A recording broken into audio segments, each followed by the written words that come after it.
ఈరోజు వెల్లుల్లి కారం ఎలా చేద్దామో చూద్దాము. తక్కువ పదార్థాలతో మనకు సులభంగా చేసుకునేటువంటి వెల్లుల్లి కారము.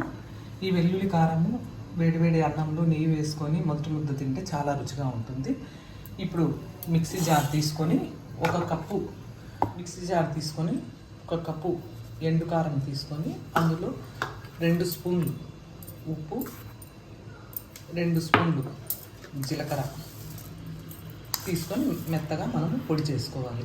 ఈ విధంగా మనం మెత్తగా 2 నిమిషాలు వేసుకున్న తర్వాత వెల్లుల్లి రెబ్బలు పొట్టు తీయకుండానే వేసుకోవాలి. పొట్టుతో వేస్తే పొడి పొడిగా వస్తుంది, పొట్టు తీసి వేస్తే ముద్దగా వస్తుంది.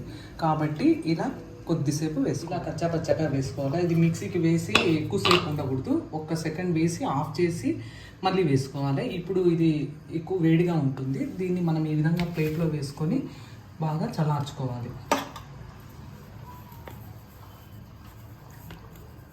ఇలా చల్లారిన తర్వాత మనం ఒక బాటిల్లో వేసుకొని ఫ్రిడ్జ్లో పెట్టుకుంటే 1 నెల రోజుల వరకు నిల్వ ఉంటుంది. ఈ పొడిని మనం వేపుళ్ళల్లో వేసుకోవచ్చు, కాకరకాయ, బెండకాయ, క్యారెట్లలో వేసుకోవచ్చు. తర్వాత దోశ వేసుకున్న తర్వాత కూడా ఈ పొడి వేసుకొని పైన నెయ్యితో వేసుకుంటే చాలా రుచిగా ఉంటుంది. మీరు కూడా ఒకసారి ట్రై చేయండి. మీకు కనుక ఈ వీడియో నచ్చినట్లయితే లైక్ చేయండి, షేర్ చేయండి. కొత్తగా చూస్తున్న వారైతే సబ్స్క్రైబ్ చేయండి.